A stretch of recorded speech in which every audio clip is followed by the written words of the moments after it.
አይሆንም መሲ በህልምሽ ነው እንደዚህ ተባብራችሁ ማትጫወቱብኝም። አይሆንም ቴዲ አይሆንም። በጭራሽ አምላኬ እንደዚህ ማታደርገኝም። ይህንን ያህል ዓመት ያወራሽው ቴዲን ነው። አይሆንም እንደዛ አይሆንም እንደዛ መሆን የለበትም። አይሆንም። መሲ ስልኳ ላይ በተላከላት ፎቶና ባየችው ነገር ደነገጠች። ጭራሽ ይሆናል ብላ ያልጠበቀችው ነገር ብዙ ሚስጥሯን ሁሉ ስትነግረው የነበረ ይወደኛል አግኝቼው በተዋወቅኩት እያለች ስትጓጓለት የነበረው ሰው እዚህ ቤት በጣም የምትጠላውና ከሄለን ጋር ሲጃጃል የነበረ ሰው እንደሆነ ስታውቅ መሲ ግራ ገብቷታል። የምታደርገው ነገር ልታብድም ደርሳለች። ምክንያቱም ብዙ ሚስጥሮችን እየነገረችው ነበረ። እኔ እኮ እንዴት ማስተዋል እንደተሳናት አላውቅም እንጂ መሲ የእሱን ድምፅ በደንብ ታውቀው ነበረ። እዚህ ቤት በተደጋጋሚ እየመጣ ከሄለን ጋር እንደሚማግጡ እዚህ ቀደም ልትናገር ፈልጋ፣ ነገር ግን ሄለን ታስፈራራታለች።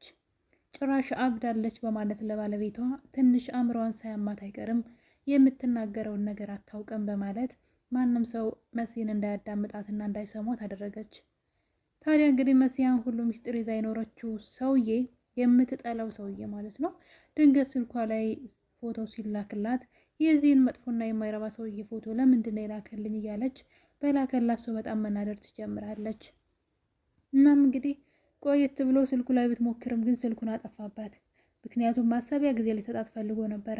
እናም እንግዲህ በኋላ ግን በጽሁፍ ከሄለን እንደሚጠብቃትና ይቅርታ እንድታደርግለት እሱ ግን በጣም እንደሚወዳት ለጥቅም ሳይሆን ለፍቅር እንደቀረባት ደጋግሞ ይነግራታል። መሲም በሁኔታው አእምሮዋን መቆጣጠር አቅቷት እንባዋን እያፈሰሰች የላከውን ሜሴጅ ሁሉ አነበበችው። ግራ ተጋባች። በህልሜ በሆነ ብላ አሰበች። ነገር ግን ነገሩ እውነት ነው። እኔ ግን ቴዲ እሷን ለመጉዳት ሆን ብሎ የቀረባት አይመስለኝም። መሲን ይወዳታል። በሄለን ተስፋ ቆርጧል። በእርግጥ ሄለን አሁን ላይ ባለቤቷ ስለሞተ ወደ እሱ እንዳትመለስ እየፈራሁኝ ነው። እናም መሲ በሆነባት ነገር ራሷን በጣም እየሳተች ትገኛለች። በድጋሚ ነገሮችን እንዳትረሳ እየፈራሁኝ ነው። በዛ ላይ ደግሞ ሄለን በር በመዝጋት ከቤት እንዳትወጣና ለባለቤቷ ያልሽውን ነገር ካልነገርሽኝ ከዚህ ክፍል አትወጭም እያለቻት ነው። ለቶማስ የላክሽለትን መልእክት ካልነገርሽኝ ከዚህ አትወጭም በማለት የመሲን ጓደኛ ደግሞ ታዱን ወደ ክላሷ በመጥራት ስለ መሲ ስታጣራት ነበረ። መሲ ለቶሚ ምንድን ነው ያለችው? አንቺን ብዙ ነገር ታማክርሻለች በማለት ታዱን ብታስጨንቃትም ታዱ ግን ምንም ነገር አልነገረችኝም፣ ምንም አውቀው ነገር የለም ካለች በኋላ ነገር ግን እንድታወራ ማድረግ እችላለሁ አለቻት። እናም ግን እንድታውጣጣላት ጠይቃታለች። መሲ ደግሞ በር ላይ ተቀምጦ ያገኘችው ወረቀት ለባለቤት ያልሽውን ነገር ካልነገርሽኝ ቤተሰቦችሽን ሁሉ አጠፋልሻለሁ፣ እህትሽ፣ ወንድምሽ፣ እናትሽ፣ ስለዚህ ያልሽውን ሁሉ ለእኔ ትነግረኛለች በማለት ሄለን መሲን እያስፈራራቻት ትገኛለች። በዛ በኩል ደግሞ ቴዲ ሄለን የምታደርገውን ነገር ሁሉ እኔን ሳታማክር ምንም ነገር አታደርግም፣ ስለዚህ ከእሷ እኔ እጠብቅሻለሁኝ፣ እሱ ብቻ አይደለም እኔና አንቺ እጅ ለእጅ ተያይዘን ሄለንን እንጋፈጣት እያላት ይገኛል። በሌላ በኩል ደግሞ ቤሉል ኑናያትን አይኑን በጣም ጥሎባታል፣ በጣምም ወዷታል። በእርግጥ ከመጀመሪያውም አባቱ የሆነ ነገር ሳይለው አይቀርም።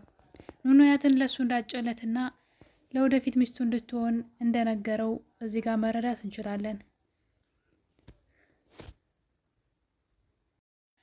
ቤሉል ኑናያትን ያያት ቀን ነበር ገና ከውጭ ሲመጣ ነበረ አይኑ ያረፈበት እና በፍቅር አይን ሲያያት ነበረ። እነዚህ ቀደም የሆነ ነገር ያወሩና የሚተዋወቁ ነበር የሚመስሉት። ኑናያት ደግሞ እሱን በጣም የወደደችው ትመስላለች። በሚሄድበት ሁሉ አይኗ ይንከራተታል። ነገር ግን ወንድሟ አስፈራራት። ሁለተኛ ከዚህ ልጅ ጋር እንዳለሽ በማለት ከሱ ራቂ፣ ክብርሽን ጠብቂ፣ ወዮልሽ በማለት እንግዲህ ወንድሟ ደግሞ አስጠንቅቋታል።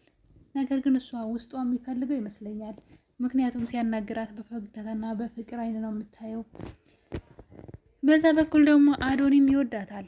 ልጅቷን እኮ ምን ሊያደርጓት ነው ያሰቡት? እዚህና እዚህ እኮ ከፍለው ሊወስዷት ነው ያሰቡት። እንግዲህ እሷም ልቧ ማን እንደሚከጅል ባናቅም ቤሉልን ግን የምትወደው ይመስለናል።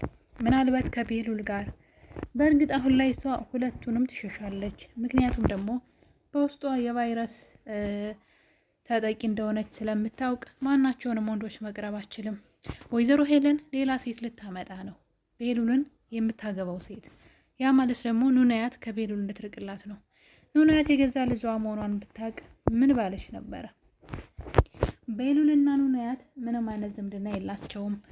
እህቱ ብትሆንም ምናልባት የሄለን ልጅ ብቻ ስለሆነች ማለት ነው። ቴዲ ደግሞ በፍጹም መሲን አይጎዳትም። ምክንያቱም ደግሞ ኑናያት የሱ ልጅ ናት፣ የልጁ እህት ናት። እናም በፍጹም መሲን አይጎዳትም። እንደውም ሄለንን በጣም ብዙ ነገር ስለበደለችው እሷን ሊበቀላት ይችላል ብዬ አስባለሁ። ስለዚህ እሱን ማድረግ የሚችለው ደግሞ ከመሲ ጋር ጓደኛ ሲሆንና በዛውም እዛ ቤት መግባት ሲችል ነው። በሌላ በኩል ደግሞ ናሆም ወደ ቤት ይመጣና ከሆስፒታል ሂደው የቶማስን ሬሳ እንዲያረጋግጡ መንገር ፈልጎ ነበረ። ነገር ግን በጣም ስለፈራ ዝም ብሎ ነገሩን ሳይነግራቸው ሸፋፍኖ ሂዷል። እንደውም በሀሳቡ ለኤልሹ ይህን ነገር ይነግራት ፈለገና ወደ ክላሷ በመሄድ አባቷ እንደሞተና እንዲሁም ሆስፒታል ሄደው እንዲያረጋግጡ ከነገራት በኋላ ኤልሹ ስታብዳያት። እናም በመጨረሻ ራሷን ስታስተውቅ ስላየ ሀሳቡን ይተውና ትቶት ለማንም ሳይነግራቸው ቢሄድም ወደ ወይዘሮ ሄለን ስልክ ተደውሎ ባለቤቷ እንደሞተ ተነግሯታል። ግራ ገብቶኛል። እኔ እዚህ ነገር ላይ የሄለን እጅ ያለበት ይመስለኛል። ሄለን እያስመሰለች ሲሆን፣ ምክንያቱም እዚህ ቀደም ልትገለው ትፈልግ ነበር። አሁን ደግሞ እየባሰ፣ ምክንያቱም ልጁ ኑናያትን እንዲያገባ ሰውየው እንደሚፈልግ ስላወቀች ሰውየው ልታጠፋው ትችላለች። ምንም አይነት ገንዘብ በእሷ ስም የለም። ገንዘብ ሁሉ ያለው በቤሉል ስም ነው። ስለዚህ ሌላ ሴት ትድርለትና ገንዘቡን የጋራ እንዲሆን ታደርግና ከዛን ሲለያዩ ገንዘቡን ከፍላ ለሄለን እንድትሰጣት የፈለገች ይመስለኛል። ስለዚህ ወደ ቤሉል ህይወት ሄለን የምታመጣት ሴት ቤሉልን አግብታ ንብረቱን ሁሉ የጋራ እንዲሆንና የእሷ የሆነች ሰው ናት ማለት ነው። ስለዚህ ተቀጥራ ነው እዛ ቤት ለሱ ፍቅረኛው ነው የምትመጣው። እንግዲህ ቤሉል ይውደዳት አይውደዳት ባናውቅም፣ ነገር ግን በቻለችው አቅም እሱን በማጥመድ ስራ እንድትጠምር ነው የምታመጣት። እናም ከኑናያት ጋር ለማለያየት ነው። ኑናያት ደግሞ በደረሰባት ነገር ማንንም ሰው መቅረብ አትፈልግም። ምናልባትም ለመቅረብ ብትሞክር እንኳን ሄለን ታስፈራራታለች። ያለብሽን ነገር እያወቅሽ እንዴት ትቀርቢያለሽ በማለት ልታሳቅቃት ትችላለች። ሌላው ደግሞ ኤልሹ ነች። ኤልሹ ስለ ኑናያት ማወቅ የምትፈልገው ነገር አለ።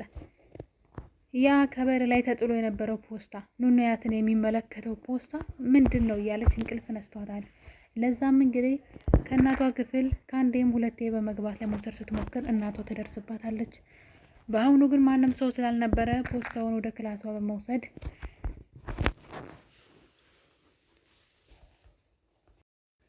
አዶናይን ከጓደኞቹ የተላከልኝ ፖስታ ነው በማለት እንደውም ና አብረን እንየው ብላ ፖስታውን ልትከፍተው ስትል ድንገት ኑናያት ወደ ክላሷ ትመጣና ፖስታው የሷ ብቻ የሷ ህይወትን የሚመለከት እንደሆነና እናት አባቷ ደግሞ ይህን ነገር ቢሰሙ እንደሚገሏት በመንገር ፖስታውን እንድትመልስላት ብጠይቃትም ኤልሹ ግን አልመልስልሽም በማለት ሲጣሉ፣ በዚህ መሀል አዶኒው ፖስታውን ነጥቋቸው እኔ ወስጄ አስቀምጠዋለሁ ብሎ ካስቀመጠው በኋላ ነገር ግን ውስጡ ላይ ጥያቄ ፈጠረበት። እዛ ፖስታ ውስጥ ምን ቢኖር ነው?